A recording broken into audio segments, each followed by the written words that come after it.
Olá pessoal, boa noite. Hoje, terça-feira, 2 de março de 2021, 8 horas da noite. A gente vai falar de um assunto muito legal, muito interessante, que é o TDAH.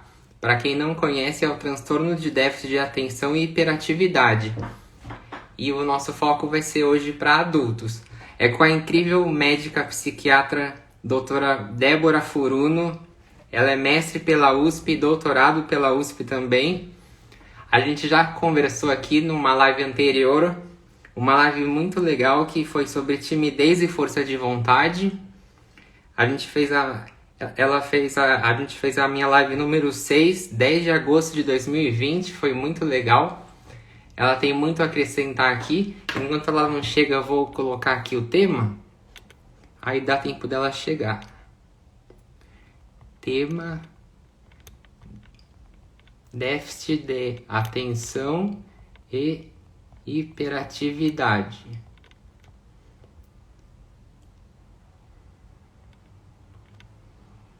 Quem quiser interagir com a gente, fazer pergunta também, tá muito bem-vindo. Tema: déficit de atenção e hiperatividade. Vou só esperar que a doutora Débora entrar, que ela é incrível, tem muito a acrescentar aqui pra gente.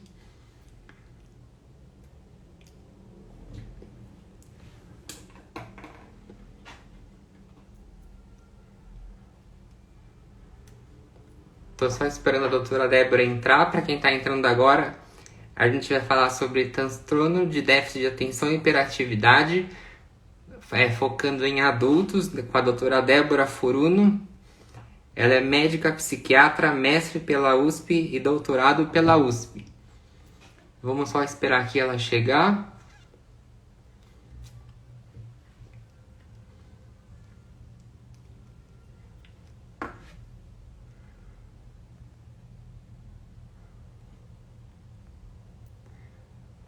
Tô só esperando a doutora Débora chegar aqui e a gente já começa.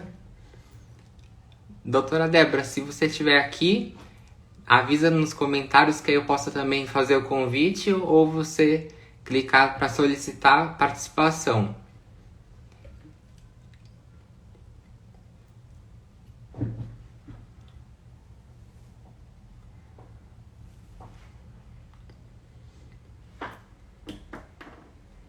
Quem tiver dúvida pode perguntar. A doutora Débora é incrível, ela responde aqui as dúvidas.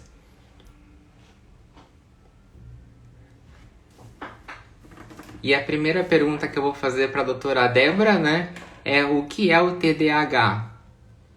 O que é o déficit de atenção e hiperatividade? E aí depois a gente segue conversando.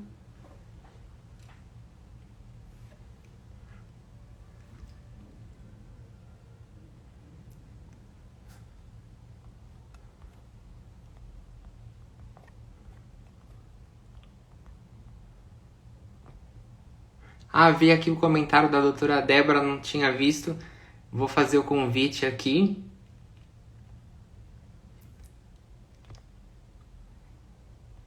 Aqui fiz o convite.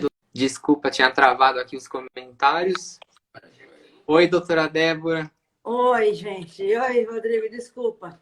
Ah, eu que peço desculpas, tinha travado aqui os comentários, não estava descendo, então eu não estava vendo os comentários.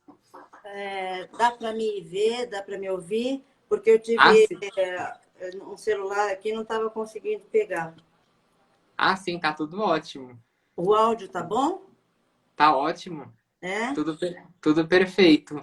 Ah, então deixa eu tirar esse fone de ouvido aqui. Eu vou falar ao vivo e a coisa. Pega meu negócio, o meu fone de ouvido, se faz favor. Foi pegar meu fone de ouvido? Espera aí, Rô. Gente, espera só um minutinho. Dei uma de TDA. Assim funciona o TDA, tá, gente?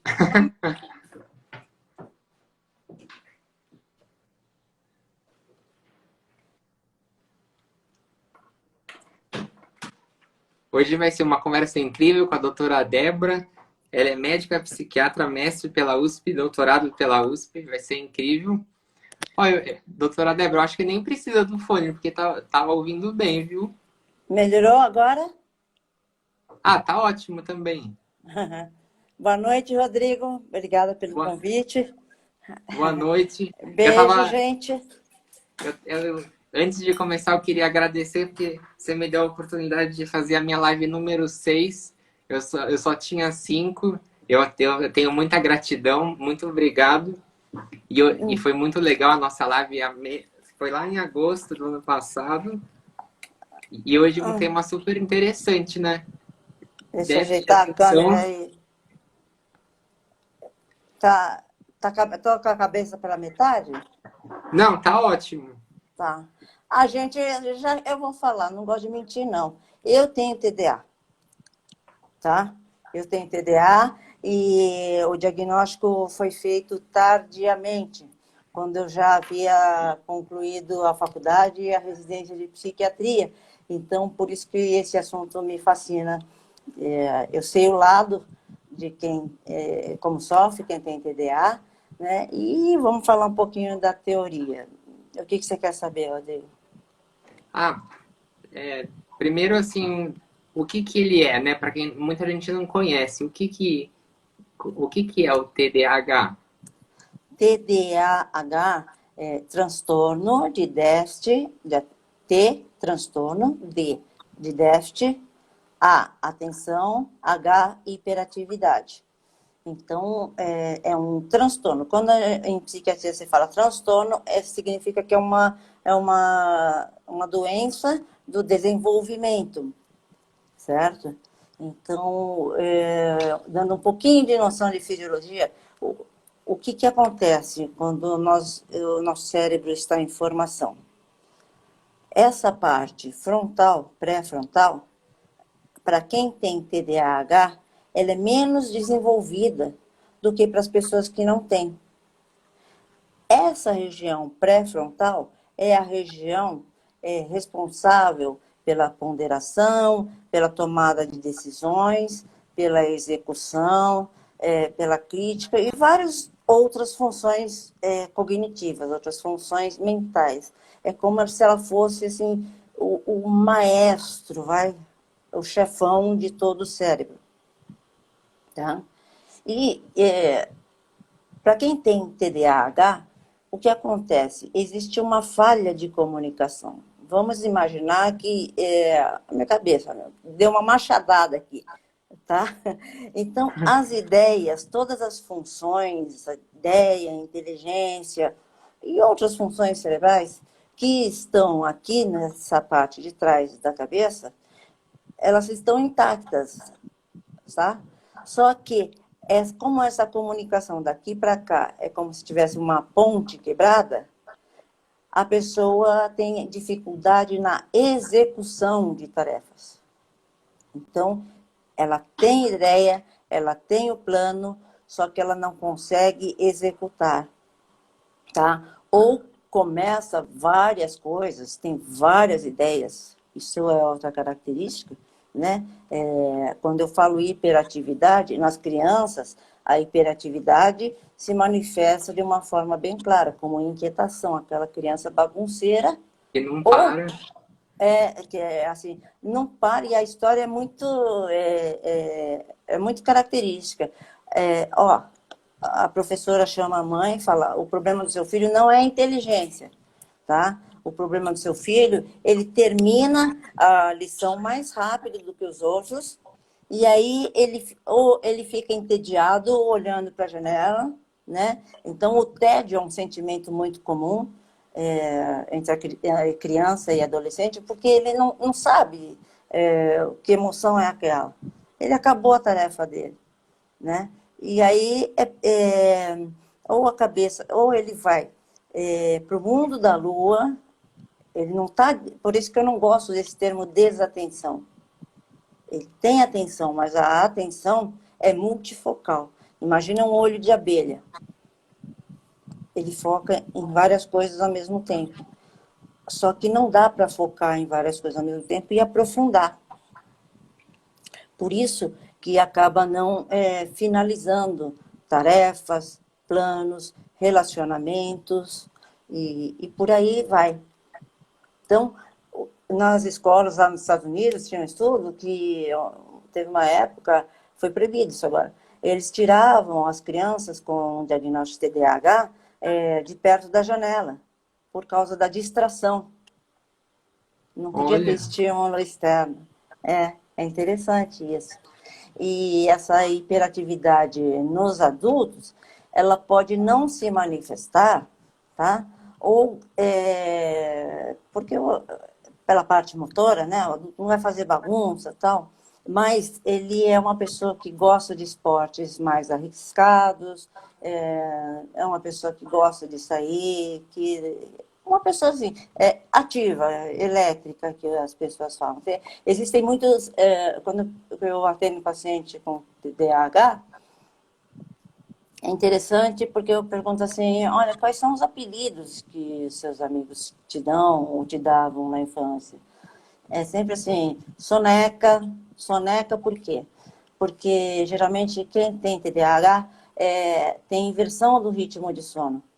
Então as pessoas referem que funcionam melhor durante a noite e passam o dia sonolentas. Daí vem o apelido de soneca. Por que essa inversão ainda não se sabe, tá? Desligado, mão da lua, e inquieto, bagunceiro, pestinha. E quando passa para a adolescência, o bullying continua. Daí vira uma coisa mais pesada, assim, porra louca, preguiçoso, né? E quando passa para a vida adulta, pior ainda. Porque na vida adulta, a pessoa começa a ter responsabilidades, como família, trabalho e faculdade, por exemplo. Tá? E aí que o adulto muitas vezes vem me procurar, porque nessa fase que ele se apercebe, né? Na comparação com quem está trabalhando ao lado, quem está estudando ao lado. E aí vem um sentimento ruim, né? Um sentimento de inadequação, de inferioridade, de baixa autoestima, porque o que para os outros é fácil, ficar sentado, trabalhando ou assistindo a aula, para ele faz com muito esforço. Para você ter uma ideia, eu tenho um paciente com TDAH, ele chegou a tatuar no braço determinação. Determinação. Porque essa é a vida de quem tem TDAH. É tudo na base do muito esforço. Né? Porque existe uma falha. Essa falha é a falha de foco, a falha de organização no tempo é muito marcante.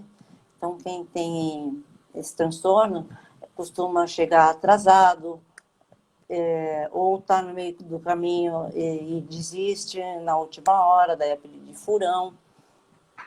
E a hiperatividade. Então, são essas três coisas, né, principais. A desatenção, o que eu acho que não concordo, é uma atenção diferente, tá? É multifocal.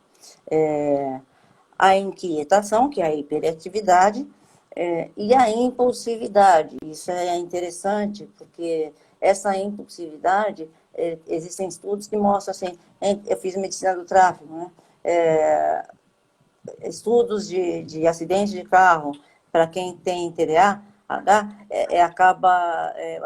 o número é maior do que a população em geral, pela desatenção, pela impulsividade. E essa impulsividade se reflete nos relacionamentos, a pessoa termina com um namorado e depois vem a se arrepender, a pessoa pode ser estúpida, falar as coisas, ter comportamentos inadequados, porque não existe aqui essa parte pré-frontal, que também é da ponderação, uma espécie de censura, né? Vou pensar duas vezes antes de falar. Para quem é portador, não existe. A pessoa chega e fala na lata, sabe? E muitas vezes escolhe uns resultados negativos, né? ah, perfeito, doutora Débora. Até aqui já foi uma grande aula. E eu queria perguntar se sempre começa na infância ou se pode começar na fase adulta.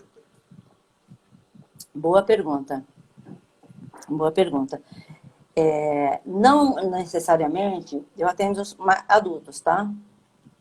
Mas não necessariamente eles apresentaram sintomas de TDA na infância.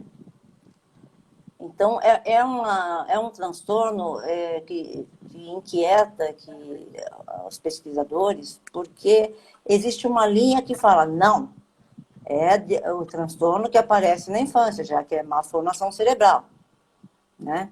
Existe uma outra linha que fala, não, existe o TDAH em adultos, tá? Um paciente adulto, ele me falou uma coisa muito interessante. Ele falou assim, olha, eu estudei em escola pública, então não existia essa coisa de professora prestar atenção no meu comportamento e chamar a mãe. Então, eu não tenho referência. E, geralmente, as pessoas, assim, não lembram com exatidão como que era na infância, né? E aí ele falou assim, olha, depois que eu entrei na faculdade, que era paga, tá?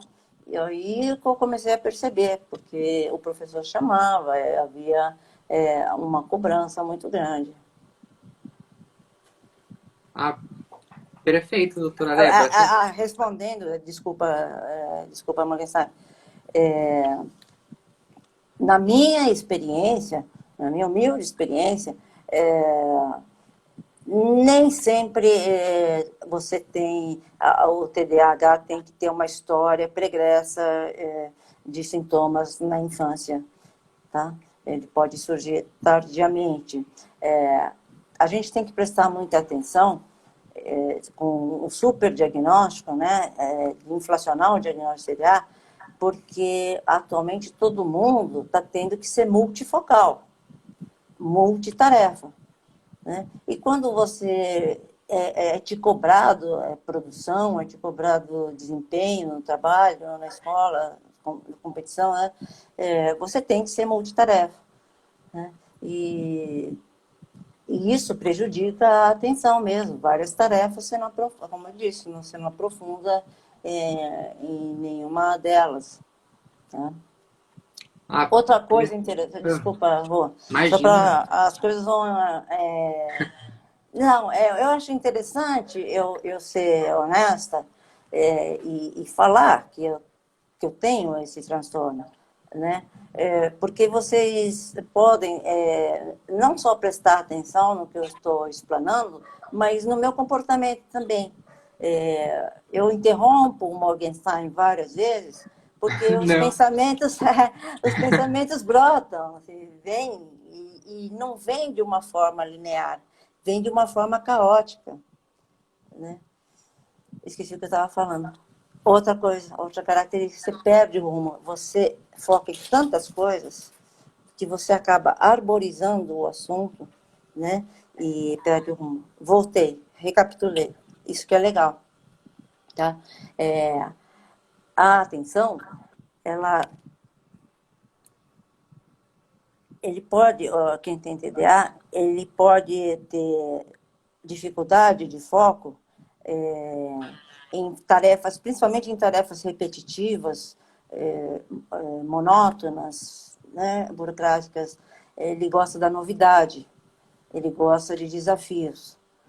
E aí, quando ele se vê diante de um desafio, por exemplo, como ele administra mal o tempo, um grande mestre estudioso no assunto, em neurociências, que ele descreve o TDAH como a miopia do tempo.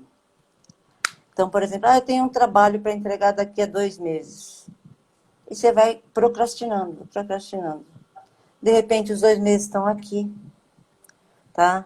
E aí a pessoa faz o trabalho na última hora do segundo tempo, aí, no último minuto do segundo tempo, e acaba saindo o trabalho. Porque tem um gosto mesmo assim, por aquilo, né? E sai. A vantagem de ter esses pensamentos, da velocidade do pensamento ser mais acelerada, é que o raciocínio também é mais acelerado. E está comprovado, né, cientificamente que o índice de QI das pessoas portadoras é mais alto do que a média, por essa velocidade do pensamento. Só que eu não vejo isso como vantagem, não, porque acaba sendo, você não tem organização, você não organiza o pensamento, você não organiza o tempo. Você quer fazer tudo ao mesmo tempo, você abre várias páginas no seu computador fazendo uma pesquisa, e quando você vê, são 4 horas da manhã e você perdeu a linha do seu tema de raciocínio. Então, traz muito sofrimento mesmo. E cansa, Rodrigo, cansa. O relato dos pacientes assim, olha, cansa, eu faço tudo com muito esforço, que todo mundo consegue fácil, eu consigo, mas eu consigo com muito esforço. Eu estou cansada de ter que fazer tanto esforço. E tanto é que o índice de suicídio também é mais alto em quem é portador de TDA. Ah, entendi, doutora Débora. E pegando aqui o que você falou logo no início, pegando uma linha do tempo, né? Você falou desde das crianças até adolescência e fase adulta, já há um sofrimento, né?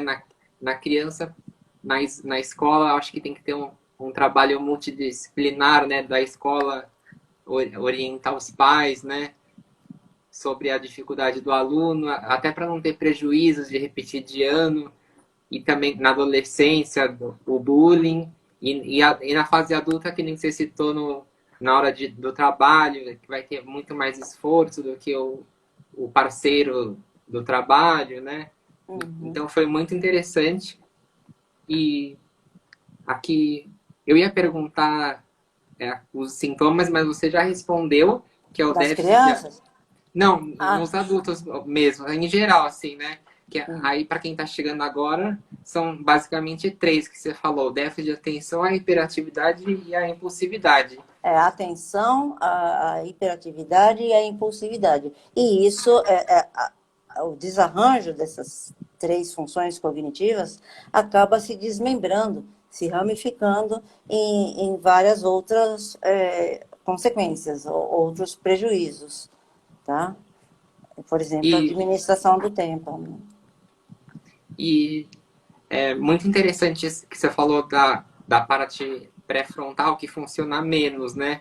Hum. E, e, e aí ele funciona menos, e aí a resposta do corpo é o TDAH, né? Por isso que precisa de estimulantes, o mais famoso é a Ritalina, assim, é isso? É assim, quem tem TDAH se dá muito bem com jogos de videogame, porque é aquela coisa acelerada, sabe? Então, é isso que eu falo. Não é desatenção. Ele tem atenção para determinadas coisas. E aí a atenção dele, ele mergulha, ele afunda. Eu tenho jogadores de game, de videogame, assim, que passam 48 horas, fim de semana todo trancado no quarto, só jogando. O que é chamado de hiperfoco. Né? Eu, quando vou fazer uma pesquisa, por exemplo, pego um livro, aquele livro remete a outro, que remete a outro, e para. Mas ninguém me tira daquilo. Pode estar tendo um tsunami. A coisa é só para aquilo. Assim, parece até sintomas semelhantes ao toque. Né? E por que o TDA, quem tem TDA, desenvolve sintomas que podem ser confundidos com toque? Porque ele vai crescendo com aquela deficiência, certo? Então, o que acontece? Como não é diagnosticado, ele vai crescendo com aquilo, vai se adaptando, vai desenvolvendo estratégias para não esquecer, para não perder a hora, né? Então, são agendas, são bilhetes pela casa. Esse paciente que tatuou, ele tem que colocar a carteira no bolso esquerdo e o celular no bolso direito. Então, isso parece um toque, né? Não, carteira na esquerda, não. Mas porque se ele não fizer isso, se ele não exagerar na organização, ele sabe que ele vai se perder. Ele sabe que ele vai perder o celular, que ele vai perder a carteira. Então, o que é muito comum de eu ouvir é assim, como é seu quarto? Ah, é uma bagunça. É uma bagunça. Mas, de repente, me dá um faniquito, eu vou lá e arrumo tudo e organizo as camisas por cor, põe um rótulo nas gavetas cada coisinha assim milimetricamente no seu devido lugar. Só que aquilo lá dura uma semana, duas, dali a pouco está bagunçado de novo. Aí a pessoa vai e repete esse ritual. Ai, certo. E aqui tem uma pergunta, olha, que eu ia fazer também. Quando a pessoa tem o TDAH e não toma remédio, no caso do adulto, né? Ele pode ser, ou não faz um acompanhamento, ele pode ser perigoso? Perigoso? Não. Ele é perigoso para ele mesmo, tá? Por causa do sentimento que eu falei. Baixa autoestima, se sentir um fracassado, se sentir burro, né? Inferior às outras pessoas. Então, isso acarreta muitas vezes um estado depressivo, né? Então, a raiva dele, do portador TDA é com ele mesmo, não é com as outras pessoas, né? E a impulsividade, por exemplo, dirigir perigosamente, geralmente é uma forma de se autoagredir. Ele vai fazer esportes perigosos, né? Ele vai correr, não consegue ficar parado. Então, não representa um perigo, não. Só que o adulto não medicado é um grande desperdício. Quando, na minha experiência, eu já falo para a pessoa, né? Olha, amanhã você me manda um zap, tá? No meio do dia, me falando como é que você está. Porque o resultado, Morgenstein, é imediato, tá? A ação, isso é prazeroso para o médico que está tratando, porque a pessoa vê assim, nossa, assim, eu estou operacional, estou funcionando, estou conseguindo dar ordem aos meus pensamentos, eu estou conseguindo iniciar uma tarefa e finalizar, estou conseguindo não perder objetos, estou conseguindo manter relacionamentos mais estáveis, sabe? A qualidade de vida melhora, a autoestima melhora demais, tá? Então, aquele sentimento de inadequação, de inferioridade, desaparecem, porque é uma nova pessoa que desaparece. Na verdade, é a pessoa, né? E dando continuidade a uma explicação que você falou, né? Se tomar remédio, onde haja o remédio. Ah, não, como que não, eu tinha comentado sobre que se a maioria dos casos de TDAH precisa de estimulantes, ou não. Estimulantes, não, porque você pode chamar a cocaína de estimulante. Ah, não, não, dentro da Né? medicina. Então, a ketamina de estimulante. Então, não, mas você falou correto, porque as medicações para TDAH são anfetaminas, né? Lisdexanfetamina, que é o Venvanse, por exemplo, que eu gosto bastante, né? A Ritalina, metilfenidato, também é da classe das metanfetaminas, né? Então, em resumo, o que elas fazem? Elas produzem, aumentam a produção de dopamina no cérebro da pessoa que é portador. E que é justamente o neurotransmissor que está faltando. Nós temos, a grosso modo, 3 neurotransmissores que são os principais, os nossos combustíveis.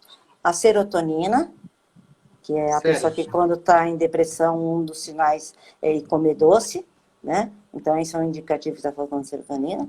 A dopamina, que é o que está em falta em quem tem TDAH, e a noradrenalina, que é responsável por aquele quadro depressivo, que a pessoa fica amuada, sem energia, enfim. Mas voltando aqui para o nosso transtorno, o que essas medicações fazem, elas liberam, estimulam a liberação da dopamina no sistema nervoso central.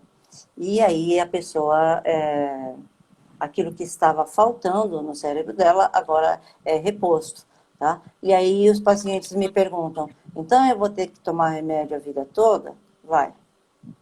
Tá? Como diabetes, como hipertensão, são doenças que ainda não têm cura, ainda, eu digo ainda, tá? Porque a ciência, a gente nunca está aberta para descobertas, né? Deus faça que haja cura, mas por enquanto não. Quem tem TDA toma o remédio, melhora 100% a vida, mas tem que tomar a medicação sim. E pacientes meus que, por exemplo, fim de semana, não tem um TDA, tem graus de TDA, tá? Que não tem um TDA tão forte, né? A questão da impulsividade, da desatenção, eu libero, ó, fim de semana não tomo. Para poder, inclusive para poder a pessoa poder tomar sua cervejinha na praia com os amigos, tá?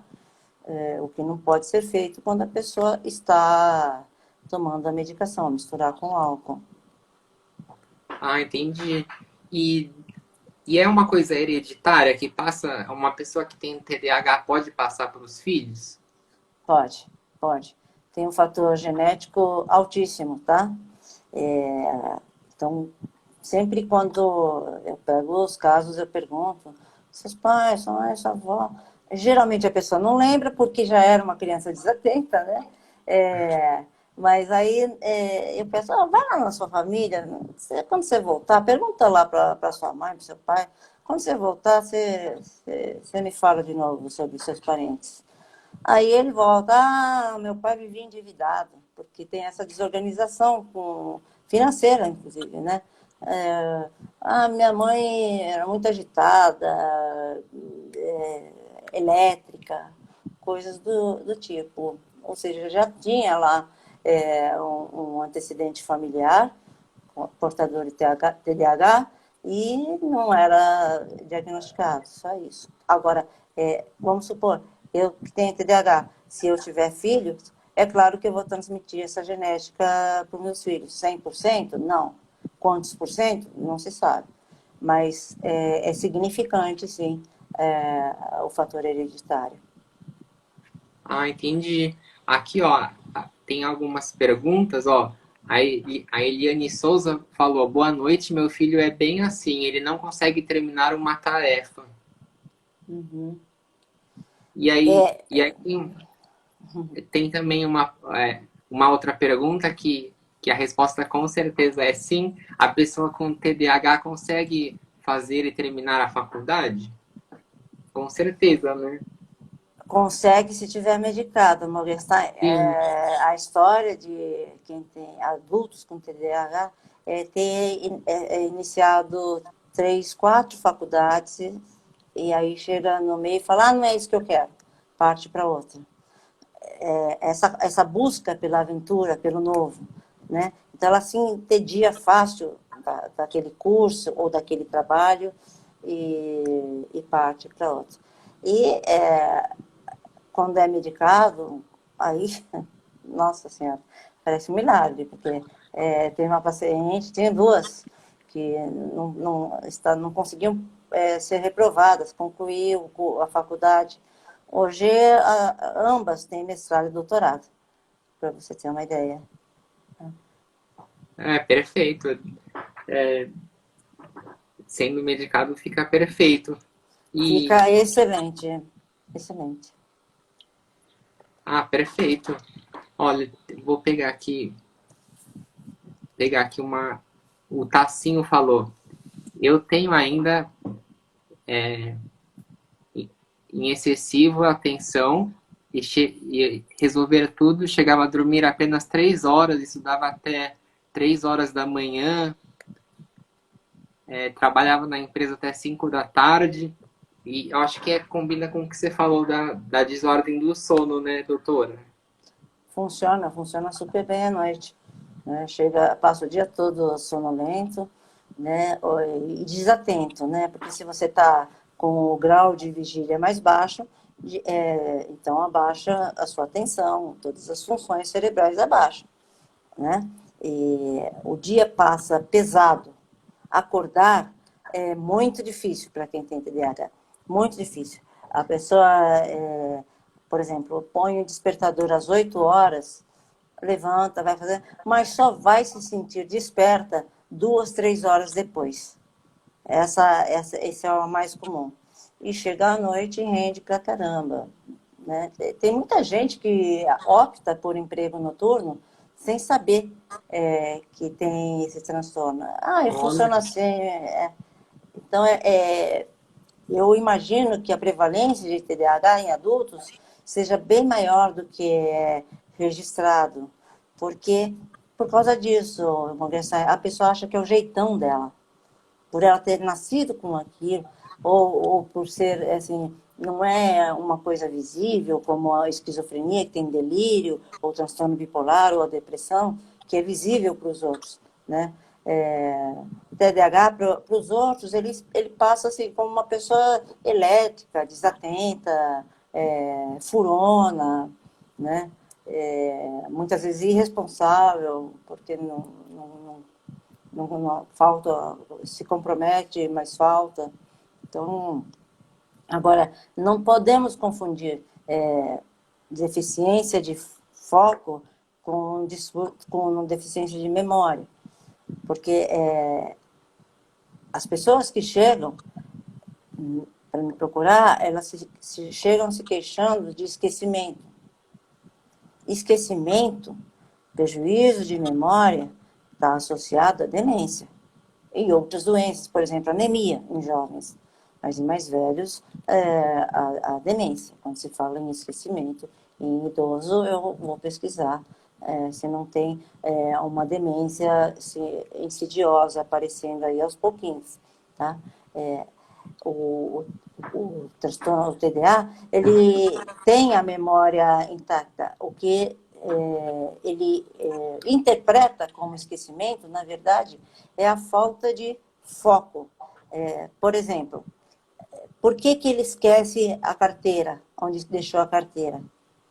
Porque a hora que ele colocou a carteira ali na mesa, ele estava com o pensamento em outras coisas, ele estava desatento. Então, ele não estava vivendo ali, estou colocando a carteira aqui. Então, isso é muito comum, a pessoa voltar para casa para pegar o celular, para pegar objetos que esqueceu.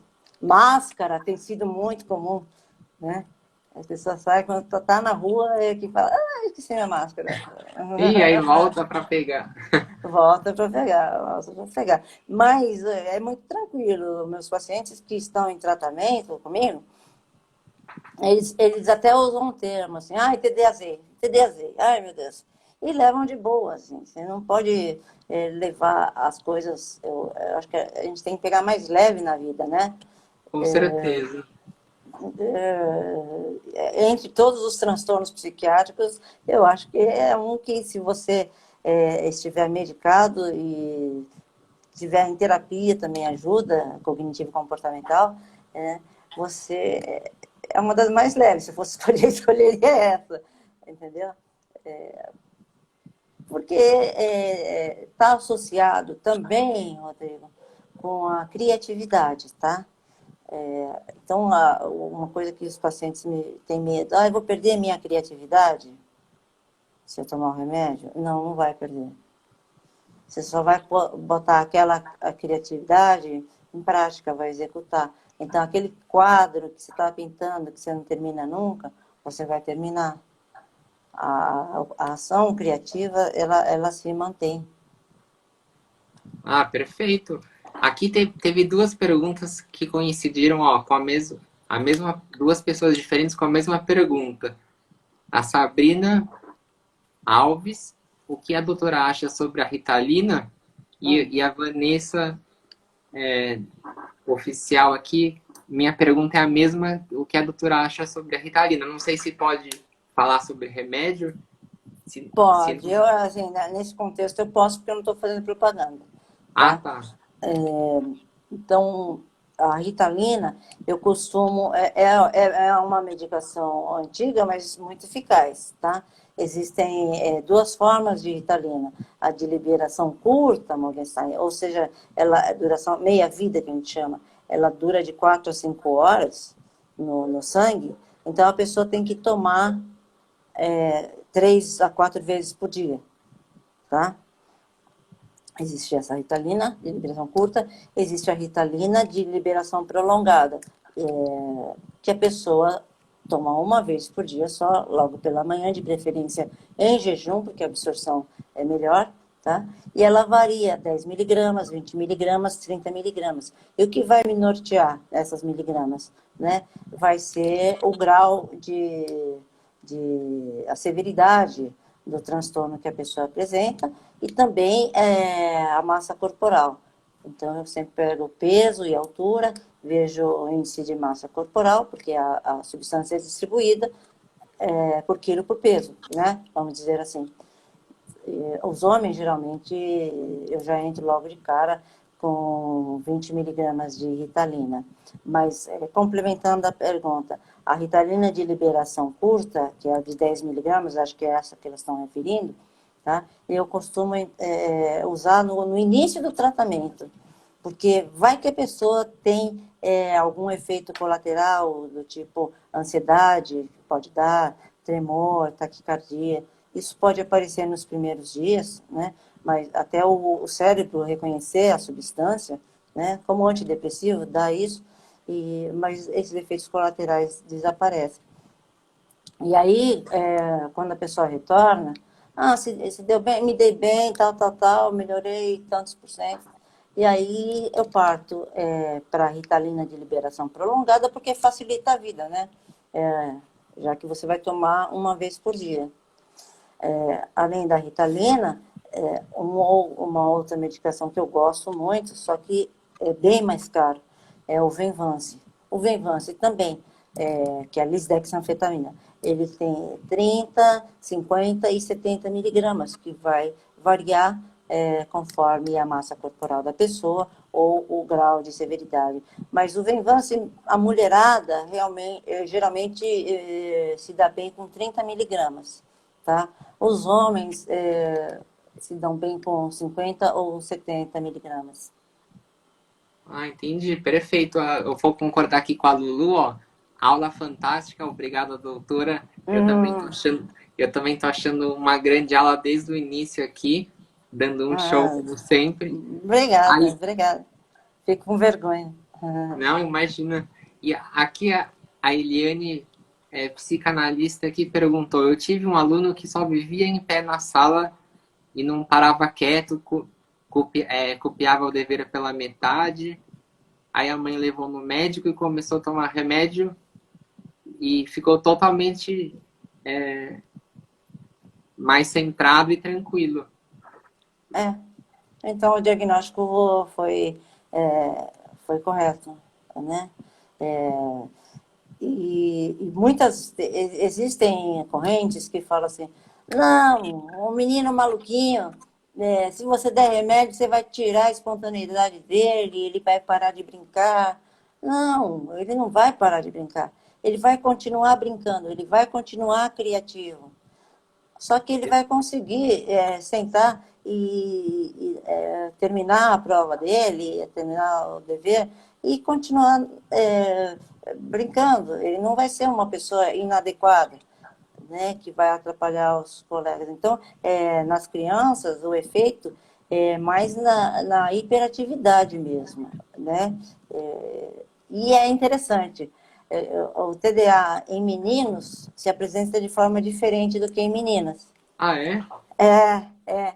Eu acho que é devido à cultura, de que as meninas têm que ser mais comportadinhas, mais quietinhas, né? Toda aquela coisa, uma dama deve se comportar assim, o menino pode ser bagunceiro.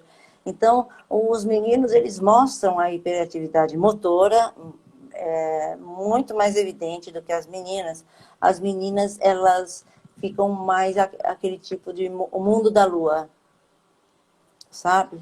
Então elas ficam desligadas, param de fazer. Desligadas, não, errei. Elas ficam ligadas em outra coisa. Certo. Eles têm um mundo interno muito criativo, muito criativo. Então, eu já conversei com uma professora e a mãe da criança, né? Ele não pensa em nada, ele não presta atenção na aula. Não, não pensa em nada, não. Vai saber onde está o pensamento desse menino. Está em outras coisas, em outros mundos, e geralmente é um mundo riquíssimo, que a criança manifesta não através do verbo, né, mas através da arte, esqueci o termo. Caramba, já vou lembrar, já vou lembrar. Ah, Gente, tranquilo. ó, vocês acabaram de ter uma demonstração de TDA. É tanta coisa, arboriza, e aí você perde, mas daqui a pouco vem aquela ideia de novo. Terapeuta ocupacional. Ah, sim. Terapeuta ocupacional. Né?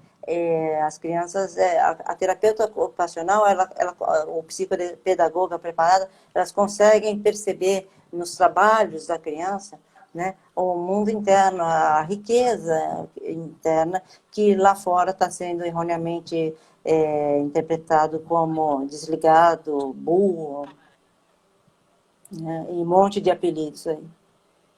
Ah, perfeito. E o déficit de atenção, ele pode aparecer em uma pessoa com depressão ou ou com ansiedade? Boa pergunta. Só que é o contrário, tá? Uma pessoa com depressão ou com ansiedade, na depressão, o nome já diz, todas as suas funções cerebrais estão deprimidas, inclusive o foco, inclusive a memória. Por isso que o deprimido se queixa, entre outras coisas, se queixa de esquecimento, de falta de atenção.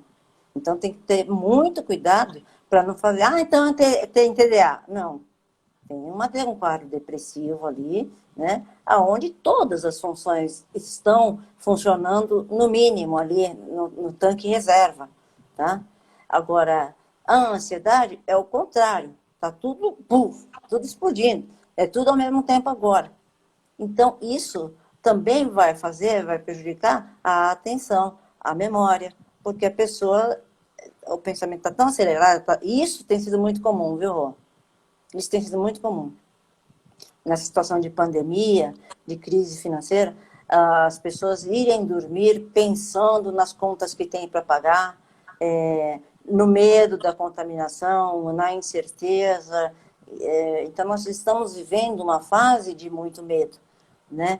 E o medo, ele é natural, ele te preserva, ele te protege, ele faz você usar máscara, passar álcool gel, medo de ser contaminado, né? Se vem um carro em alta velocidade e você está atravessando, você pula para trás, né, para salvar sua vida. É uma reação de medo que te protegeu. Só que o medo, ele tem graduações, tá? Se o medo é muito intenso e constante, ele acaba se transformando em transtornos ansiosos. E aí tem vários tipos de transtorno ansioso. E a ansiedade, ela pode ser boa, é aquela ansiedade que a gente estava hoje, né? Não, vai ter a live. Então, é uma ansiedade boa, é uma ansiedade legal, é uma ansiedade que te mobiliza, né? Mas se para a ansiedade boa passar por uma ansiedade ruim, patológica, é uma linha tênue, sabe? Muitas vezes as pessoas, principalmente os homens, não sabem lidar muito com emoções, não sabem nomear as suas emoções, seus sentimentos. E o que é muito comum? quando eles estão, essa época de pandemia aí, em estados ansiosos, eles acabam somatizando. Então, a ansiedade que não é manifestada, isso também em orientais, né, que não costumam mostrar muito as emoções, a ansiedade que não é manifestada ali, ela vai para o corpo, para algum lugar ela tem que ir, ela não vai sumir. Então, a pessoa acaba adoecendo, né, através de gastrite ou intestino bagunçado, que é muito comum, é diarreia alternada com intestino preso, ou dor de cabeça, ou seja, cada um tem seu órgão, que a gente chama órgão de choque, né? Então, você fica atenta aí, porque essas pessoas, Rô, o que acontece? Elas vão, por exemplo, o cara que está fazendo gastrite, ele está fazendo uma gastrite porque ele está ansioso. Se ele está ansioso, ele não dorme, ele secreta mais ácido no estômago, né? O intestino dele não vai funcionar, aí ele vai para o gastro. Aí ele começa a tomar omeprazol pra caramba. E isso faz mal, tem seus efeitos colaterais. E não trata a causa base, né? Então ele acaba se automedicando. Como é fácil conseguir antiácido nas farmácias, o que vende pra caramba também antiácido, tá? Ele Com acaba se certeza. vivendo a vida toda ali, na base da automedicação. E com a ansiedade ali, até passar um momento de crise ou não, ou passar a vida toda sendo ansioso. É, eu conheço alguns amigos que tomam muito antiácido e às vezes exageradamente e às vezes não é um problema de gastro, é um problema que precisa ser resolvido no psiquiatra, né? Exatamente. É muito comum, viu, Rodrigo? Mas existe ainda, infelizmente, uma resistência muito forte, um preconceito, né, das pessoas de irem ao psiquiatra, aquela Sim, coisa de achar que questões que passam pela cabeça das pessoas ainda. Vou no médico de louco, eu vou no psiquiatra, o psiquiatra vai me dar remédio que vai me deixar dependente. Eu vou no psiquiatra, ele vai me dar remédio que vai me deixar abobada. São as coisas mais comuns que eu ouço. E essas pessoas geralmente assim, já sofreram, já passaram, fizeram uma trajetória por vários especialistas, né, que foram tratando sintomas, sem tratar a causa. E elas chegam ao psiquiatra só quando já passou por todos os especialistas e aí aceita passar. Mas vem meio que a contragosto. E aí melhora e acaba abandonando o tratamento. Isso também é comum em psiquiatria. ah, sim, é verdade. E, Toma um inclu- cafezinho aqui. inclusive, complementando isso que você falou, no seu Instagram, para quem quiser conferir, Tem energia. Ah. tem 2 ou 3 vídeos falando como que é uma consulta psiquiátrica e é muito interessante. Que até você cita que o homem geralmente. Ô, Rô, Ah, não, tá acabando a bateria do meu. Me dá o carregador, por favor. Eu vou falar sem fone de ouvido. Dá para me ouvir? O carregador sim. está acabando. Tá acabando a bateria. Gente, aqui, ó.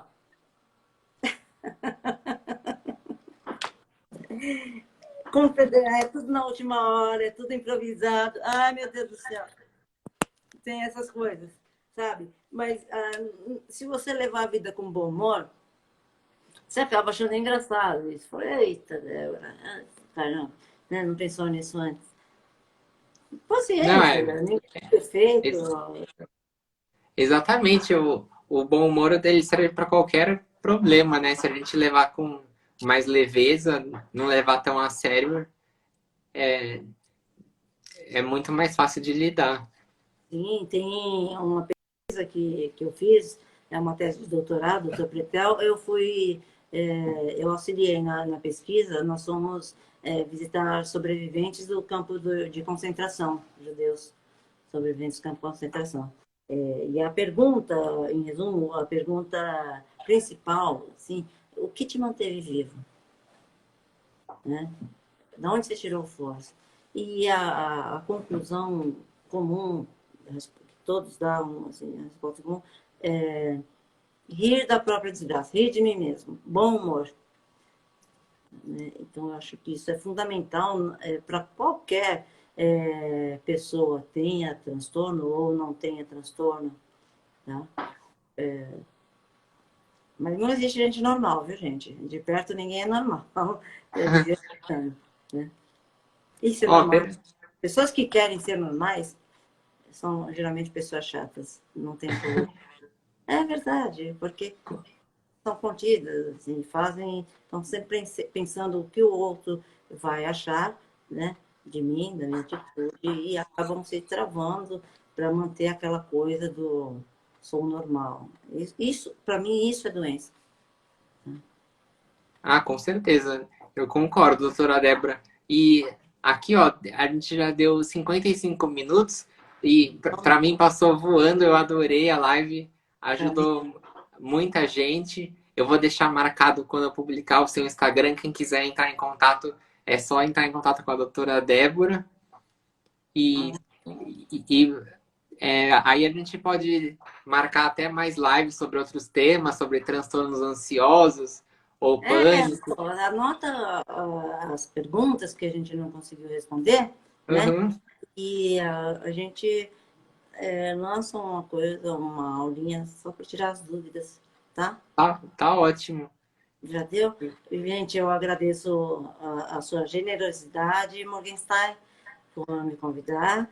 É uma honra sempre estar com você. Eu acho você um cara legal pra caramba, né? E Ah, uma baita é demonstração. totalmente recíproco. Eu adoro, eu acompanho o seu trabalho no Instagram, eu adoro e eu sou muito fã do seu trabalho.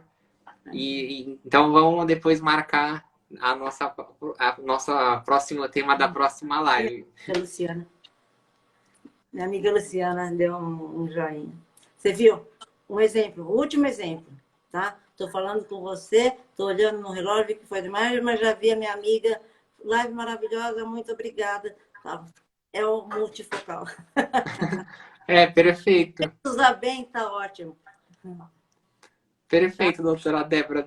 Muito obrigado. Adorei. Gente, obrigada, tá? Pela paciência, pela colaboração aí nos comentários. Fiquem com Deus. Um abraço forte para todo mundo. Abraço para todo mundo. Então, até a próxima vez, doutora. Até. Fui. Adorei. Beijo. Tchau, tchau. Tchau, gente. Aperta aqui no xizinho, né, Rô? Ah, é. Exatamente. Tchau, tchau.